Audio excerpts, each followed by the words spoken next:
there. So today we wanted to spend about 10 minutes talking about quality coaching, what it is and what it's not.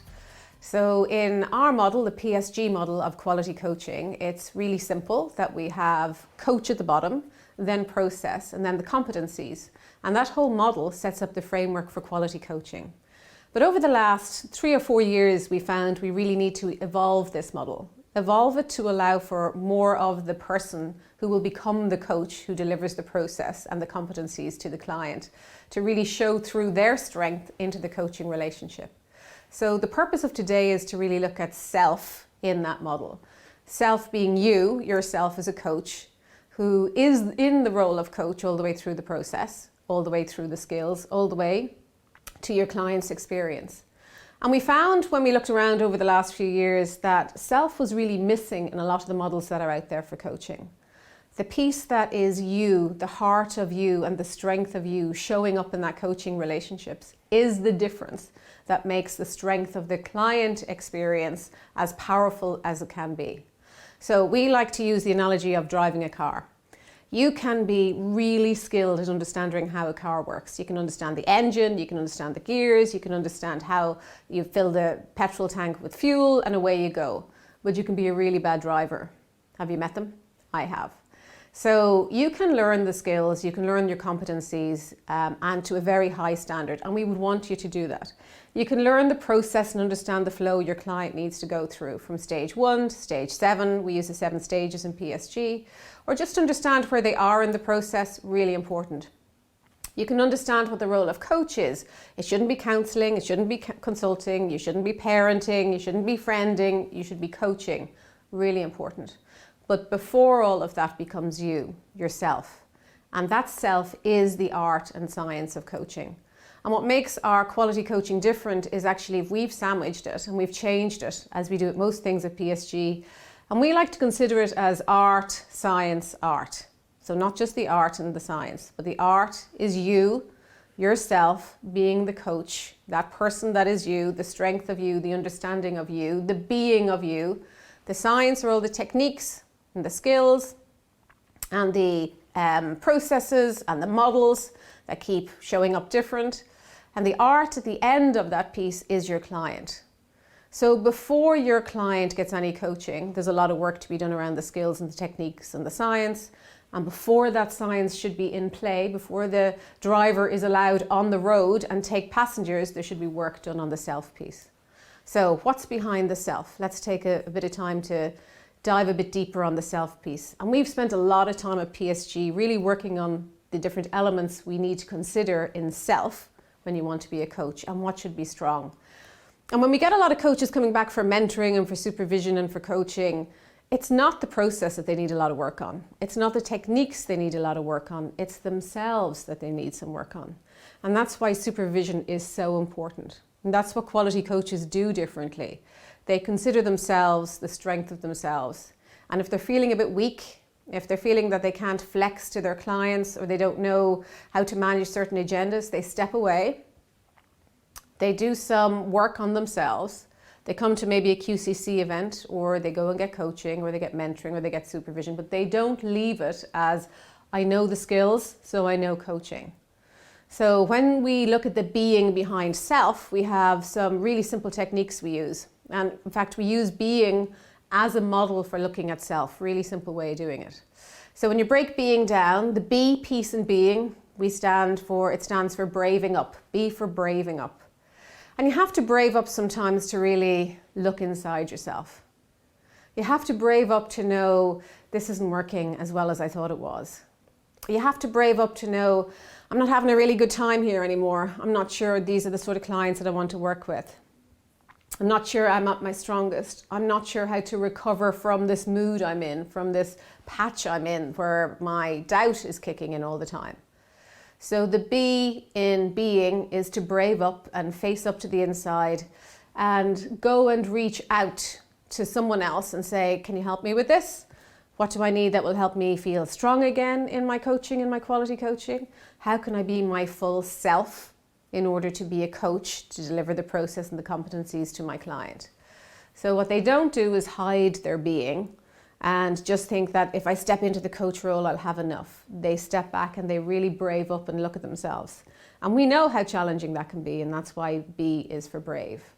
The E in being is for exploring, and it's also for energy. So this is a really interesting one for us as coaches who coach other coaches. It's always a surprise to me that coaches don't really consider the energy they bring, and they don't explore the energy. So I'd like to, again, you to consider, if you're in a car, there are two main ways a car can move, forwards and backwards. And depending on your energy, if you're criticizing and doubting yourself and holding yourself back, guess which way that car will go? It won't be forward. The energy and the fuel, no matter how full the tank is, will go backwards, not forwards. So E is for exploring the energy, and if you're criticizing yourself and doubting yourself, that energy will take you back. If, however, you're uncertain and you're considering your best self and thinking about your success bank, that energy will take you forward. So being yourself is about braving up and exploring the type of energy you naturally work with. And you may need to switch your thinking in order to switch gears and take yourself, mobilize yourself forwards instead of backwards. So that's a really important part of it. The I in being is for intelligences. Intelligences, not one, many. Who are you? We're talking about your being. What actualizes you? What are your strengths? What are unique to you? Are you a kinesthetic person? Are you really good at sensing other people's feelings? Are you really good at holding data and complex data and managing that data? Are you really good at holding another person's story and keeping yours separate? Are you really good at connecting with people? Are you really good at maths? Are you really good with music? What are your intelligences? And how do you bring all those into play in your coaching as yourself, through the coaching role, through the process, through the competencies? The N in being is for new thinking. What new thinking have you brought into your coaching lately? So if we're talking about a growth mindset, we're talking about having new neural pathways built, having new perceptions of things, testing what was old and considering what's coming up in the future. So the N in being is for new thinking. What new thinking have you brought into your coaching in the last 3 months? Are you still using the same old tools? Are you still using the same old techniques? Do you have a way that you've now got kind of complacent with in terms of how you do your coaching? Because if you're just relying on the science piece, if you're just relying on the skills, the PSG table, the 11 competencies, the process, the models, the wheels, which are all brilliant, but if you're just relying on those, then the chances are you're going to be like other coaches. That's not going to make you different. What makes you different is you, who you are, the self that shows up in the coaching. So N is for new thinking, and we want to make sure as coaches to stay relevant, we have lots of new thinking all the time. The G is a really important one in being. The G is for giving, giving, giving. So it's not being a giver, it's giving, which is a two-way piece. And that's important because in a coaching relationship, you need to be giving and receiving power. It's an equal power base. So it's not always about us constantly being a giver of all the energy and all the knowledge and all the wisdom. It's an equal partnership. So information comes back and energy comes back from our clients, and we have to be open to that. It's a two-way process in terms of what we offer in and what comes back to us. And that allows ourselves to be strong and stay grounded all the way through the coaching process. So being is an important view into yourself that allows you to be strong. And the strength of you in your coaching is directly relatable to the strength of the client's experience. So again, I consider it as like a foundation. The stronger you are as a foundation, then the stronger the client experience will be. Knowing what to do as a coach in terms of role, knowing a process, knowing the competencies, knowing the science is not enough. You need the art form, which is you. You need the science in the middle, the model that we talk about, and you need to consider the art form on the other side of that, your client. And with all those elements in place, and with all of those elements strong, you end up with a very strong, consistent quality coaching experience. So I'd love you to just take a few minutes when this video is over, BEING, think about it and just evaluate yourself and where you are in that, and think about if you need help strengthening that up, Or what practices do you have to constantly evaluate them and check them and ask for help with them maybe? And if you can do it by yourself, great. We at PSG believe together is better. You know, we talk about that all the time.